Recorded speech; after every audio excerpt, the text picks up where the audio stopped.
Hey guys, what's going on? Welcome back to Jay's Openings.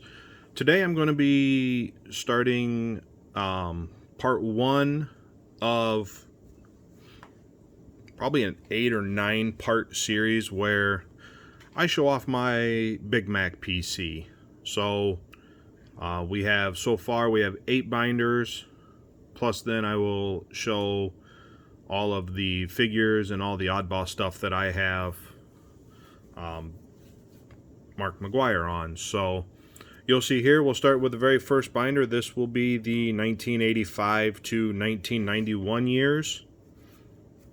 So as we go through this and we look at it, you'll see certain things where there are index cards.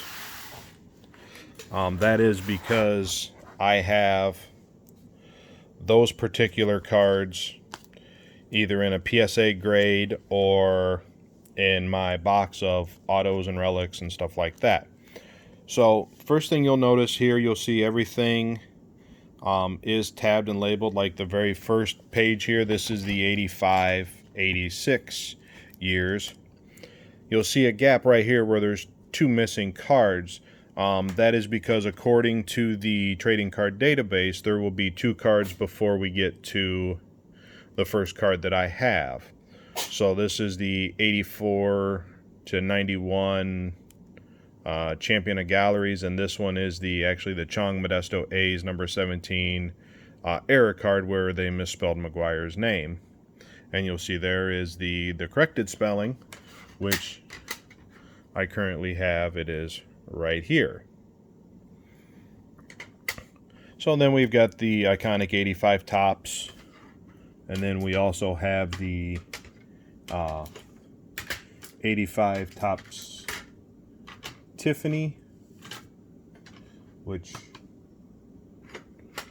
for some apparent reason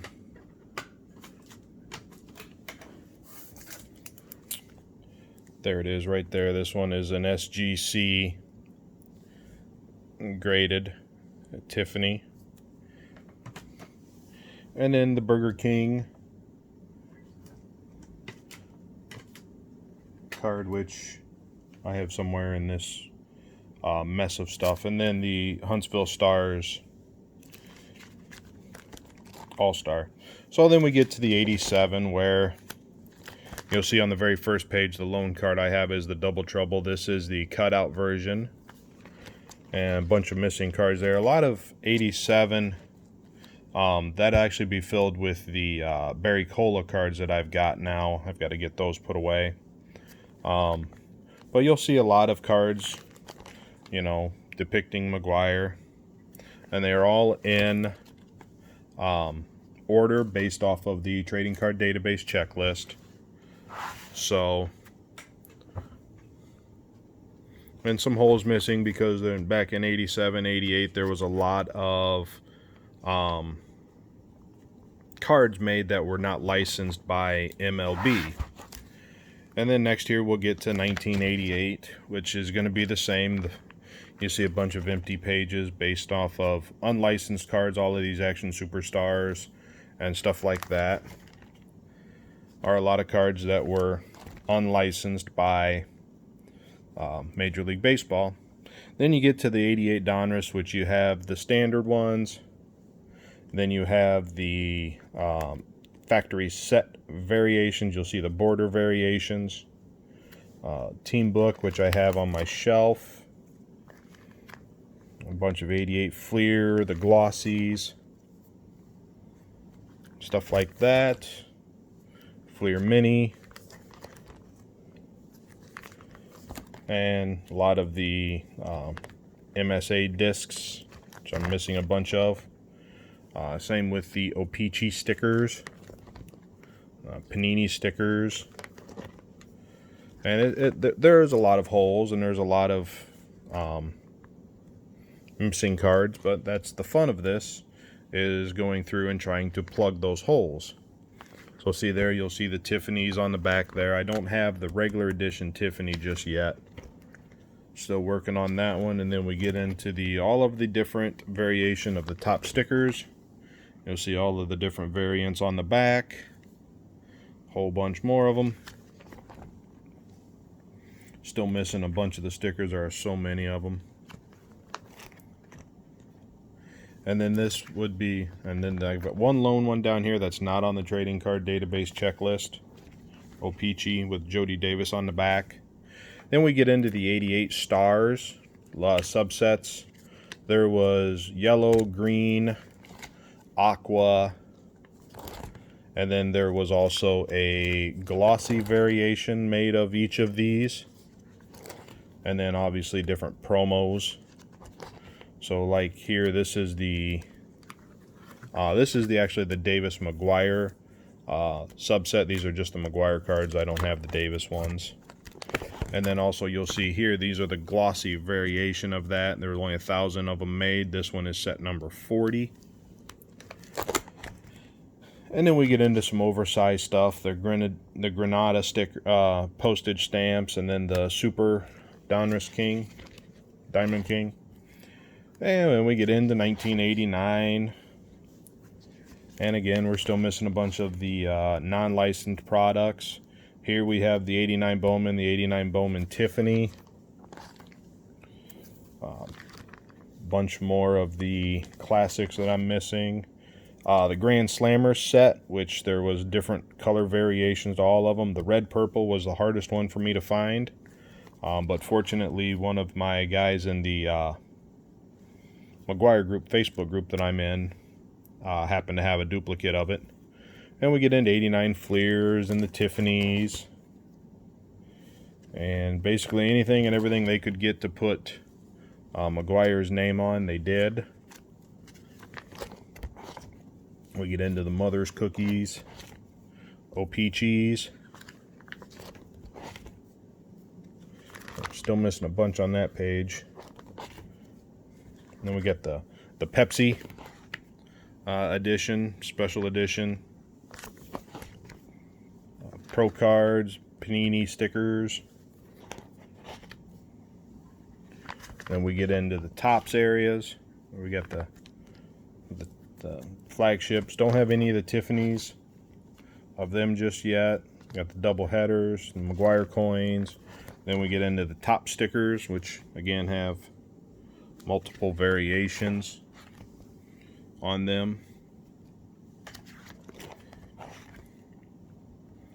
And then come to find out, Donruss had multiple cards with, if you look at the top here, where it'll say, you know, Leaf Incorporated with a period, without a period. So there's now 3 more variations of that, which I fortunately had. And then we get into 1990, where again, missing a bunch of the non-licensed product. Classic, I'm missing the one that says Bo, Rubin, and McGwire on it.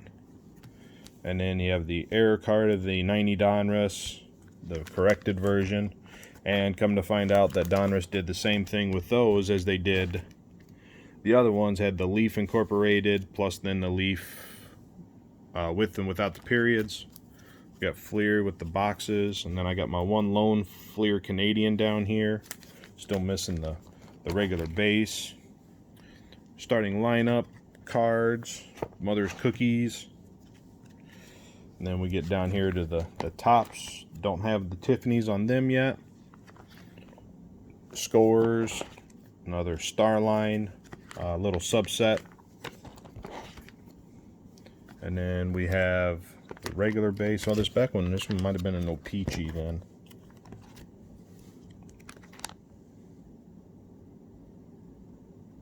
Yep, that's the O-Pee-Chee version of the tops. And then we've got the regular flagship. The cutout of the panel off one of the boxes, I'm still waiting. I'm still trying to find the 4-piece panel that I can put into here.